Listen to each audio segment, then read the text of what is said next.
আলামিন জিবরাইল আলাইহিস সালামের কাছে প্রেরণ করলেন, এ জিবরাইল নবীর কাছে নিয়ে যান, আমার নবী অনেকদিন যাবত আমাকে ডাকতেছে। প্রিয় ভাইরা আমার নবী একদিন দুই দিন নয়, হাদিস দ্বারা বোঝা যায় আমার নবী 15 বছর যাবত আল্লাহকে ডেকেছিল। আমরা একদিন দুই দিন ডাকলে বিরক্ত হয়ে যায় যে আল্লাহকে আমাকে দেখে না। আমার নবী যখন রব্বুল আলামিনের কাছে দোয়া করেছিল, একদিন দুই দিন তিন দিন, এক মাস দুই মাস এক বছর নয়, আমার নবী রব্বুল আলামিনকে 15 বছর ডাকার পরে আল্লাহ রব্বুল আলামিন তার দোয়ার উত্তর দিয়ে। আমার নবীর বয়স যখন 40 বছর হয়েছিল, 40 বছর হওয়ার পরে রব্বুল আলামিন জিবরাইল আলাইহিস সালামকে প্রেরণ করলেন, হে জিবরাইল যাও, আমার নবী ডাকতেছি।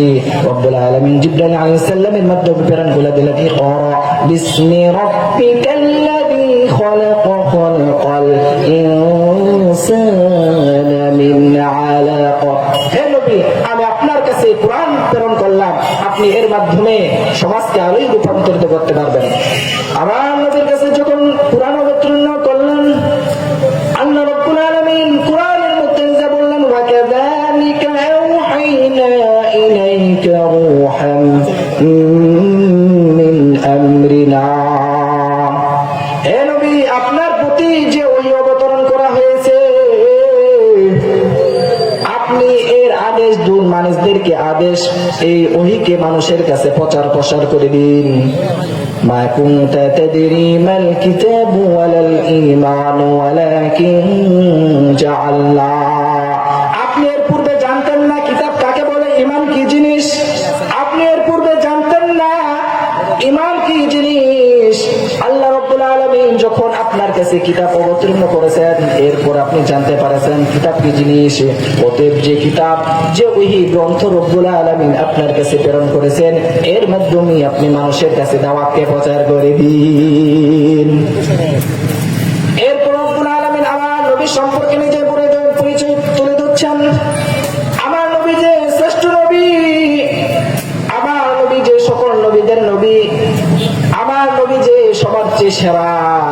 কারণ রব্বুল আলামিন তার কোরআনের মধ্যে প্রায় 30 পারা কোরআনের মধ্যে কোন জায়গায় রব্বুল আলামিন আমার নবী সম্পর্কে বলে না, হে নবী আপনি অনেক সুন্দর নামাজ আদায় করেন, হে নবী আপনার হজটি অনেক সুন্দর হয়েছে, হে নবী আপনি যে ইসলামের জন্য জিহাদ করেছেন, আপনার জিহাদগুলো, আপনার যুদ্ধগুলো অনেক সুন্দর হয়েছে, আপনি যে রোজা রেখেছেন, আপনার রোজাগুলো অনেক সুন্দর হতো, আপনি যে তাহাজ্জুদ পড়তেন, আপনার তাহাজ্জুদগুলো আমার কাছে অনেক সুন্দর লাগতো। কোরআনে কথা রব্বুল আলামিন বলে নাই, কিন্তু রব্বুল আলামিন আমার নবী সম্পর্কে বলেছেন, ওয়া ইন্নাকা লাআলা খুলুকিন আযীম। হে নবী, আমি আপনাকে উত্তম চরিত্রের অধিকারী দিয়েছি।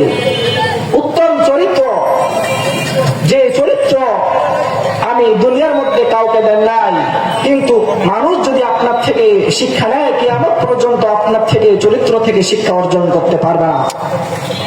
এরপর রব্বুল আলামিন আমার নবী সম্পর্কে বলেছেন, ওয়া মা আরসালনাকা ইল্লা কাফাতান লিন-নাসি বাশীরান ওয়া নাযীরা। আমি যত নবী দুনিয়ার মধ্যে প্রেরণ করেছি, যত নবী দুনিয়ার মধ্যে প্রেরণ করেছি, সকল নবীদেরকে রব্বুল আলামিন নাযীর হিসাবে প্রেরণ করেছেন, কিন্তু আমার নবী বিশ্ব নবী মুহাম্মদ সাল্লাল্লাহু আলাইহি ওয়াসাল্লামকে তিনি নাযীর হিসাবে প্রেরণ করেন নাই, তিনি বাশীর হিসাবে দুনিয়ার মধ্যে প্রেরণ করেছেন। আল্লাহ রাব্বুল আলামিন নূহ আলাইহিস সালামকে প্রেরণ করেছিলেন, সূরাতুন নূহের মধ্যে বলেছেন, ইন্না আরসালনাহু নূহান ইলা কওমিহি আন আনযির কওমাকা মিন ক্বাবলি আন ইয়াতিয়াহুম আযাবুন আলীম। আমি নূহ আলাইহিস সালামকে তার কওমের কাছে প্রেরণ করেছিলাম নাযীর হিসেবে, ভয় প্রদর্শনকারী হিসেবে। আমার নবী বিশ্ব নবী মুহাম্মদ সাল্লাল্লাহু আলাইহি ওয়াসাল্লামকে তিনি মানুষের জন্য সুসংবাদদাতা হিসেবে প্রেরণ করেছিলেন। আমার নবী যে সেরা, কারণ কিয়ামতের দিন যখন মানুষ উঠবে, বিচার শুরু হবে না, সকল মানুষগুলো অনেক কষ্ট, যেদিন আরশের উপরে কোনো ছায়া থাকবে না, মানুষগুলো হতাশ হয়ে যাবে যে আজকে আমাদের কেন বিচার শুরু হচ্ছে না। তারা অনেক বিরক্ত বোধ করবে এবং বলবে যে আল্লাহ রাব্বুল আলামিন যেন আমাদের তাড়াতাড়ি আল্লাহর বিচার শুরু করে আমরা জান্নাতি হব না জাহান্নামী হব, আমাদের জন্য আমাদের জায়গাগুলো বিস্তার করে দেয়। তারা অনেক সেদিন হতাশ হয়ে যাবে। সকল মানুষগুলো সেই আরশের নিচে যারা জায়গা পাবে 7 শ্রেণী ব্যক্তি ছাড়া, যারা ওই কিয়ামতের দিন কঠিন মুসিবতের দিনে সেদিন আরশের নিচে ছাড়া যারা রোদের মধ্যে থাকবে, সেদিন রোদের পাওয়ার এত হবে আমাদের মতো নয়, এত পাওয়ার হবে। যখন মানুষেরা অনেক হতাশ হয়ে যাবে, চিন্তিত হয়ে যাবে, মানুষগুলো তখন ধারণা করবে আমাদের আদি পিতা আদম আলাইহিস সালামের কাছে যাই। আদম আলাইহিস সালামের কাছে গেলে সে তার কাছে অনুরোধ করলে, সুপারিশ করলে, সেই জন্য আমাদের জন্য রব্বুল আলামিনের কাছে অনুরোধ করি আমাদের বিচার জন্য তাড়াতাড়ি শুরু করে। এরপরে ইব্রাহিম আলাইহিস সালামের কাছে যাবে, এরপর নূহ আলাইহিস সালামের কাছে যাবে। যখন মানুষদের বিচার শুরু করবেন না, এক পর্যায়ে তারা সকল নবীরা বলবে যে আজকে আমি আল্লাহর সাথে কথা বলতে পারবো না, আজকে আমার আল্লাহর সাথে কথা বলার কোনো সাহস নেই।